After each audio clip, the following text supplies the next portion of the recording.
Ahora vamos a platicar sobre rocas metamórficas. Las rocas metamórficas provienen del griego meta, que significa cambio, y morf, que significa forma. Por lo tanto, es cambio de forma. Resultan de la transformación de rocas persistentes que han sufrido ajustes estructurales y mineralógicos bajo ciertas condiciones físicas o químicas, o una combinación de ambas, como son la temperatura, la presión y o la actividad química de los fluidos, agentes del propio metamorfismo. Estos ajustes, impuestos comúnmente bajo la superficie, transforman la roca original sin que pierda su estado sólido, generando una roca metamórfica. La roca generada depende de la composición y textura de la roca original, de los agentes del metamorfismo, así como del tiempo en que la roca original estuvo sometida a los efectos del llamado proceso metamórfico. El estudio de estas rocas provee información muy valiosa acerca del proceso geológico que ocurrieron dentro de la Tierra y sobre su variación a través del tiempo. El metamorfismo. El metamorfismo es la transformación de un tipo de roca en otro.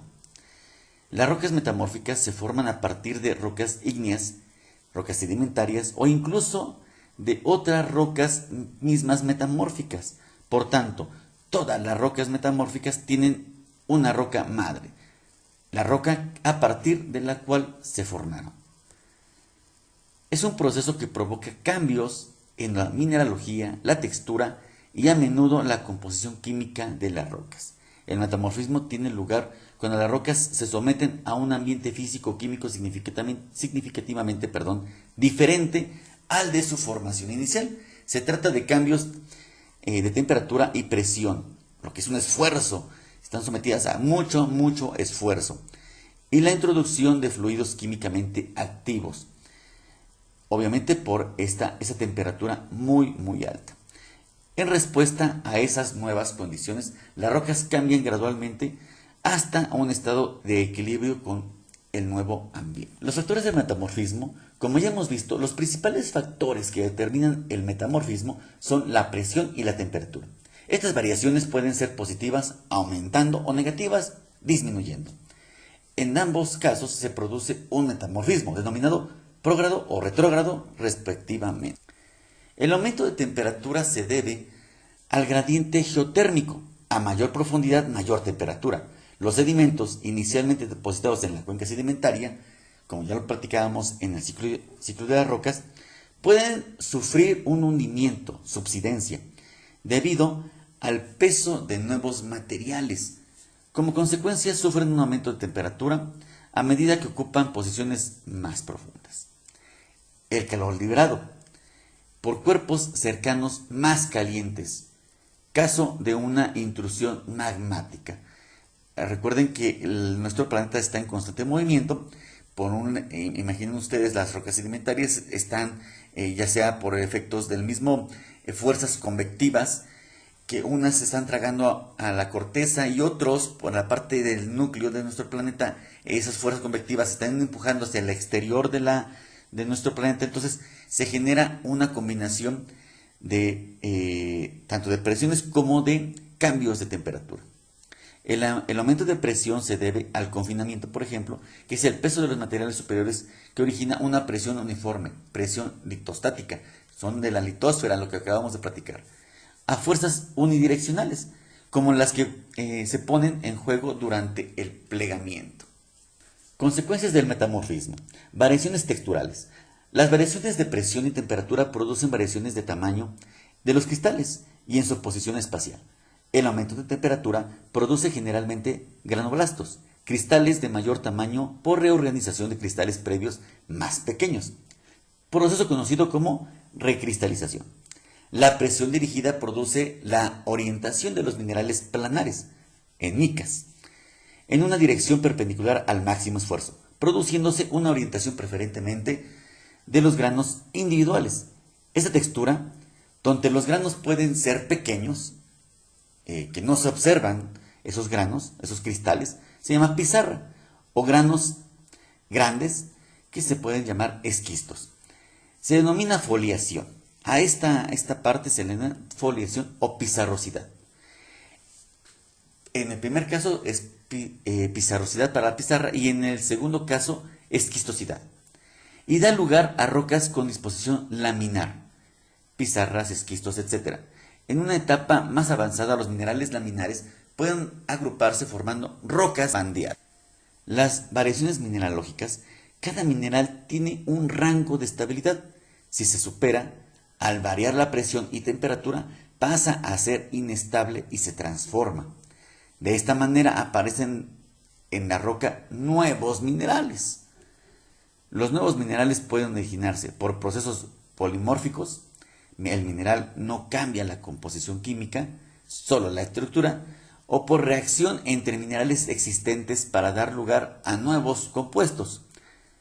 El proceso polimórfico son transformación de andalusita en distema por aumento de presión. Andalusita y distema, sillimanita, tienen la misma composición, silicato de aluminio. O las reacciones entre minerales por aumento de presión se produce la reacción cuarzo más la estarolita más es igual a la distena más el granate. La textura foliada, son diferentes texturas. La textura foliada, la foliación es la alineación mineral que proporciona a la roca una textura referida en láminas o bandas. Esta textura se genera bajo condiciones extremas. La presión provoca que los granos no se consiguen realinear, sino que también provoca que se consigan recristalizar. Una textura no foliada es la textura que están presentes en algunas rocas metamórficas que no son foliadas. Están compuestas por un solo mineral, cuyos cristales son característicos por presentar una forma equidimensional. Aunque sí que mantienen foliación, no se puede ver a simple vista. Ahora voy a platicarles acerca de los tipos de metamorfismo. Hay diferentes. Voy a arrancar con el metamorfismo de contacto. Es el resultado de un aumento de temperatura en las rocas encajantes que se encuentran situadas con las intrusiones ígneas. Se caracteriza por la cristalización desordenada de los minerales. Otro tipo de metamorfismo es el regional. Son grandes regiones metamórficas características de numerosas cadenas montañosas y de escudos antiguos. Normalmente este metamorfismo está implicado por un aumento de temperatura y de su profundidad. Producen presiones elevadas controladas en la corteza o el manto. Otro tipo de metamorfismo es el de impacto. Está caracterizado por las condiciones de temperatura y la presión que son muy altas y es producido también por el impacto de meteoritos. En la superficie también de un cráter de un volcán se puede observar esto, aunque no es muy frecuente, obviamente, este tipo de metamorfismo. El metamorfismo dinámico. Este tipo de metamorfismo es una respuesta a esfuerzos intensos y se puede localizar normalmente en las zonas de cizalla y en bordes de placas tectónicas. A ese movimiento muy intempestivo de estas rocas, placas, se generan este tipo de rocas metamórficas. El metamorfismo hidrotermal está implicado por reacciones químicas provocadas por la circulación de fluidos. Además, con frecuencia está acompañado por el cambio químico de la misma roca. Obviamente, son aguas termales, aguas que están muy en contacto con volcanes, temperaturas variadas y obviamente se genera altas presiones y se genera obviamente un cambio incluso químico. El dinamometamorfismo. El factor predominante es la presión. Este tipo de metamorfismo se produce en la zona alrededor del plano de falla, ya que en este lugar las rocas están sometidas a grandes presiones. Estas suelen aparecer trituradas por la fricción provocada por el aumento de los bloques. El proceso de trituración se denomina cataclasis o brechificación. La roca que se genera se denomina brecha de falla. Si el proceso es muy intenso, se produce la pulverización de la roca. Sus partículas son muy finas y se origina una milonita. Características, origen y utilidades de las rocas metamórficas.